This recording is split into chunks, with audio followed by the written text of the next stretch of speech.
There is a place in my country where you could die at any second. If the natural disasters don't kill you, the animals will. If the animals don't kill you, the roads will. If the roads don't do it, the ocean will. If you make one wrong turn, if you're out of gas, you'll get stuck in the middle of nowhere where nobody can hear you scream. If you move, you're dead. If you don't stop moving, you're still dead. No matter what you do, no matter how comfortable you get, here you are always just kind of surviving. But what's even crazier than all of that is the insanely difficult, multi-layered, structured way that this place administers itself. This is the most beautiful, but the most deadly and confusing place in America, Alaska. Let's have a geography talk. Oh, by the way, speaking of Alaska and cold weather, what am I wearing right now? Oh, I'm wearing this nice warm Geography Now sweatshirt. By the way, this really is actually very warm. Like, there's a nice fleece inner lining or something. And you know what's crazy? These Geography Now sweaters work really well. I don't even need a big parka. I'm fine. I don't know, a drop shipping company makes these sweatshirts. I didn't choose the material, but anyway, if you'd like to get this or any other Geography Now merch, go to geographynow.com. Drawstring bags, there's mugs, there's shirts, whatever. Yeah, go to geographynow.com. It's not selling out if it's your brand. Cheers. So I recently went to Alaska with my cousin Sohi. It was actually my Christmas present to her because she wanted to explore more of America, and she's all like, I want to see the Aurora Borealis and I want to do dog sledding. So we went to Alaska and everything went wrong and all our plans were ruined. We went outside to see the Aurora, sky covered in clouds, snowing, blizzard, couldn't see anything. Dog sledding, freezing rain, had to stop it. And then when everything failed, we tried to drive back to Anchorage and we got stuck 18 hours in a small town called Healy because there was a literal avalanche that blocked the one and only road back to Anchorage. That's when I realized Alaska is no joke. And I brought my cousin throughout all of this. It's like, hey, Merry Christmas, Sohi. Yeah, everything's going wrong.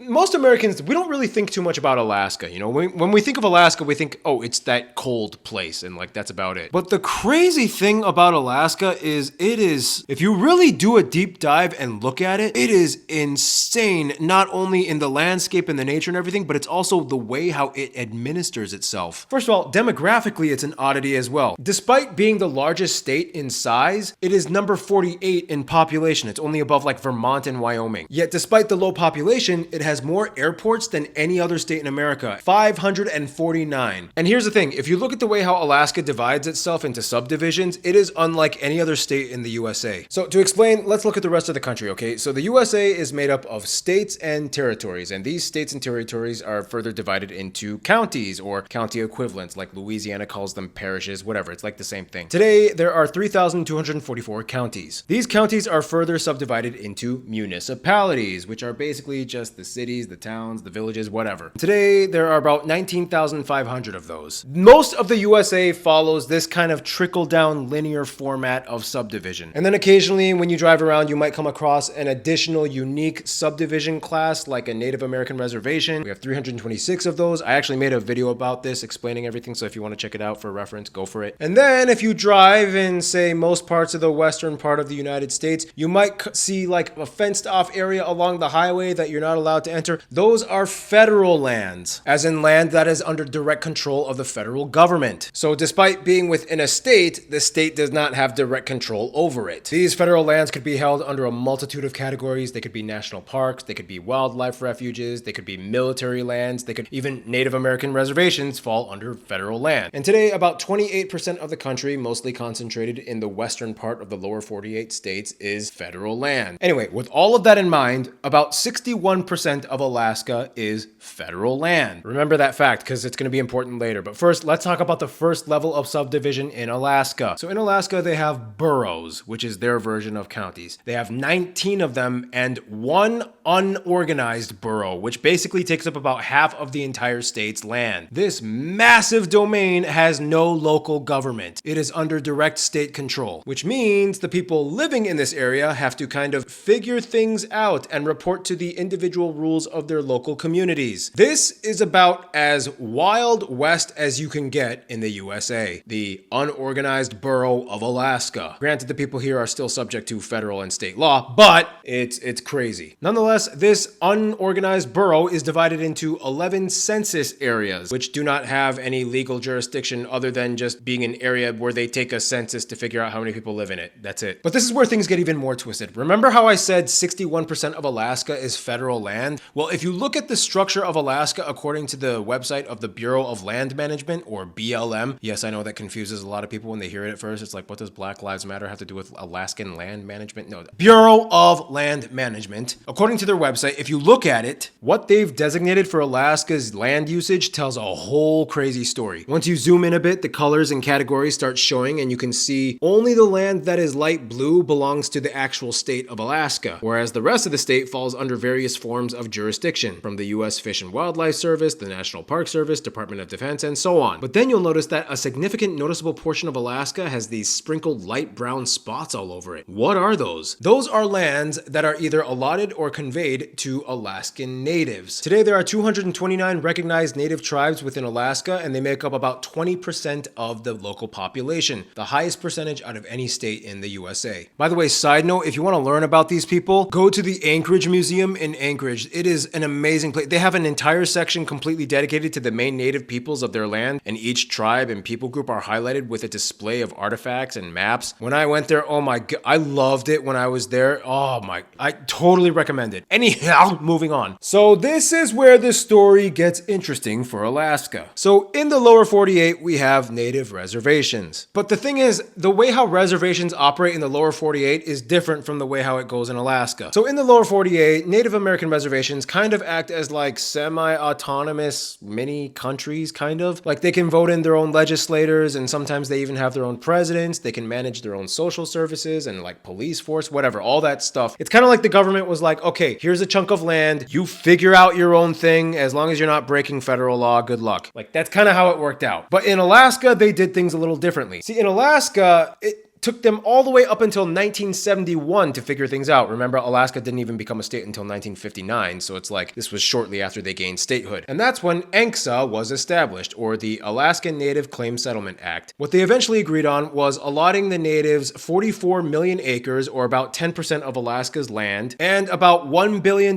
in compensation to all the natives. So how did all that money and land get split up? So in Alaska, they have a very intensely structured home designation system for the natives. And to understand it, you have to look at the secret, complicated, hidden map of Alaska, otherwise known as the Alaskan Native Corporation Map. Instead, they would create native, village, and regional corporations. That sounds weird, right? Yeah, because it is. This is where things get really confusing, especially if you meet like an Alaskan that has parents from two separate tribes from different parts of Alaska. It's like, oof. First of all, why is it called corporation? Because for all intents and purposes, it does kind of actually act like a corporation, like a company. So basically, they pretty much agreed that giving a chunk of land and saying, all right, good luck, bye, was not a good way to sustain communities, especially in isolated areas of Alaska. So instead, they decided to do something else. Instead of giving them a reservation, they would give them a village corporation, which was basically the village they lived in, plus maybe some extra land around it, so they could kind of like do whatever, you know, manage resources or hunt or fish or whatever. And these little village corporations would kind of have some degree of autonomy, like they could manage their own internal rules and manage their own services like education, but they would still be subject to state and federal law. But the village in itself is under native land. Kind of like a little mini reservation, I guess you could say, but just not as big. It's like just the village and some extra land around it. So that land was actually the land that was designated to the natives of Alaska. But in addition to that, they would also be entitled to compensation from the larger general area that their village was in, or the regional corporation. Although the regional corporation would not fall under their jurisdiction or sovereignty. So they have direct control over their villages and their village areas. However, they also reap the benefits of profits from the larger regional area around them, regardless of whether or not everything in that region is native land or not. How do they get compensation? Well, think of it like this. Your village and your region are like companies, and you basically get a cut of all the profits from your companies. It's like a little mini stock market that only Alaskan natives have access access to. They are allotted shares, which in return pay dividends, and each region pays their own dividends at a certain amount of time. Some of them are quarterly, some of them are biannually, some of them are annually. It all depends on where you live and what you're registered with. So if your region has oil, even if the oil area is not on native land, boom, you still get a cut of that profit. If your region is doing good in the fishing industry, boom, another dividend. That's how it works. That's why it's called a corporation, not a reservation. Although the native villages are like the closest thing to a reservation. And I believe the rule is, as it was explained to me from a lady that I met, you can only register with one village and one region. You cannot be a part of like two villages or two regions. It's so complicated. Like if your parents are from different villages, you have to choose which region or village you want to register with. It's a little complicated. If you're Alaskan native, correct me if I'm wrong on that or tell me how it works out, but I think you can only do one village and one region, right? Today, there are 13 regions, 12 on Alaskan land, and the 13th one is for Alaskan natives living abroad. And within these regions, there are 202 native village corporations, as in the villages that had pre-established native populations. You can even go to the State of Alaska Geoportal website. By the way, I'll put the links to all these maps and stuff in the description. And if you look at it, you can see where all the village corporations are located on the map. Many of them are located in the unorganized borough. Some are in super remote areas. And yes, even Little Diomede Island, which lies right on the international date line, only 2.4 miles away from Russia's Big Diomede Island, is a native village corporation, part of the Bering Straits Regional Corporation. So to summarize, if you're an Alaskan native and registered with the system, you could basically get a cut of all the profits from your village and your region. When this whole thing started and the treaty was signed, about 80,000 original Alaskan natives were registered with the system, and they were given 100 shares from their region, and those that signed up with their villages were also given an extra 100 shares. So some started off with up to 200 shares. These shares are not able to be sold on the open market, and they can only be transferred via inheritance or by gifting it to a friend or family member also within the native community. Now, although this system does have its criticisms or whatever, generally they figured that this was probably the best course of action to take for the Alaskan natives. Because it wasn't just like, okay, here's some land, now good luck, whatever. It was like, okay, here's a little bit of land, but you also have entitlement to the general large piece of land around you, even though it's not under your direct control. That's kind of how they figured things would work best. They also figured this was the most efficient way to manage things, because if you look at the civil layout of Alaska, there's an even crazier fourth twisted dimension to this map madness of the state. Alaska, you're killing me, man. Because see, here's the weird thing. Although Alaska has a small population, the population really likes to spread out throughout the state. Like, even though the state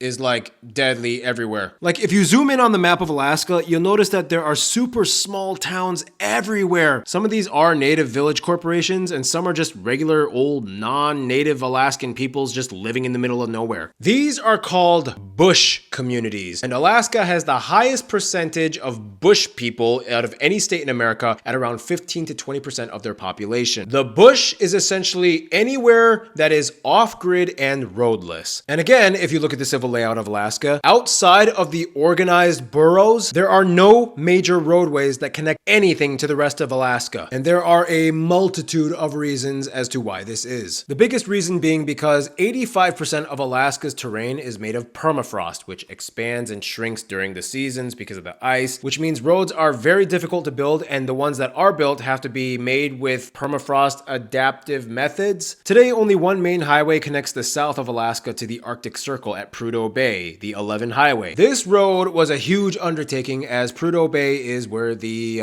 oil industry is located, so it's a very important place. Add on top of that, Alaska's physical geography is brutal. Alaska has the northernmost mountain range on Earth, the Brooks Range, that is essentially the beginning of the Rocky Mountains. From there, there's the Alaska Range further south and the Aleutian Islands, which are all part of the Ring of Fire. So in this area, there's a ton of earthquakes and volcanic activity going on. This area extends to a complex, narrow-slotted fjord system known as the Coast Range, which connects to Canada. And if you zoom in, you'll notice this place is so difficult to navigate that almost none of the communities are accessible by road, and you must use a boat to reach your nearest neighbor. With all of that that in mind, that's why Alaska has the most airports out of any state in the USA. If you look closer, many of these small bush communities with maybe only a few hundred or less people living in them still have their own airports. This is one way that Alaska stays connected to these remote, isolated bush communities. Everything outside of the organized boroughs are only accessible either by plane or by boat or by snowmobile or dog sled. It's just a way more effective way to get around in Alaska rather than to build costly permafrost adaptive highways, which could also cause environmental damage. And even the main highways and roads that they do have today are still dangerous. It's like, I learned firsthand, one of the dumbest things you can do is go to Alaska and drive in the winter time for a long distance. After the avalanche cleared up in 18 hours when we waited, I had to drive 138 miles from Denali Park down to Sustina North, all in slushy, icy, haphazard, whiteout conditions. And I had to do it at like 30 miles per hour in low gear mode. So if you look over here, I can't even see the road. It's all just snow. It's not even a road. It's just snow. It's a snowed. The thing is, we are driving in a caravan. I have to follow the guy in front of me no matter what. And if you lose him, you're screwed because I can't see where the sidewalls are. The only way I can properly tell is by following the guy in front of me. And the guy behind me is depending on me. So in a way, all the cars have to work together to get to Anchorage. And this whole drive has been brought to you by Toyota Corolla Hybrid. That's the type of car I'm driving. This is not an all-terrain vehicle. This is not some kind of wilderness car. It's just a simple Toyota Corolla Hybrid. No chains on my wheels, no heavy tire tracks, no all-terrain vehicle specs, just a rental Toyota Corolla Hybrid. My mind went into survival mode because A, I had no choice. There were cars behind me. If I stopped, then I would screw them over. So if I had to keep going, I had to follow the tracks of the car in front of me. I couldn't even see where the road was. I knew that if I stopped, I wouldn't be able to move forward again and I would die. I also was like, my cousin's with me, so I can't have her die with me. So I have to keep going for her sake. But I did it in a Toyota Corolla Hybrid. That was the worst and scariest drive I've ever done in my life, I swear. And I never want to do that again. Like I said, Alaska is no joke, but it is kind of a nice, cool place. It's just maybe next time I'll go in the summer. Anyway, that's my topic. That's my Geography talk. That's my story. Hope you enjoyed. Cheers. Stay cool. Stay tuned.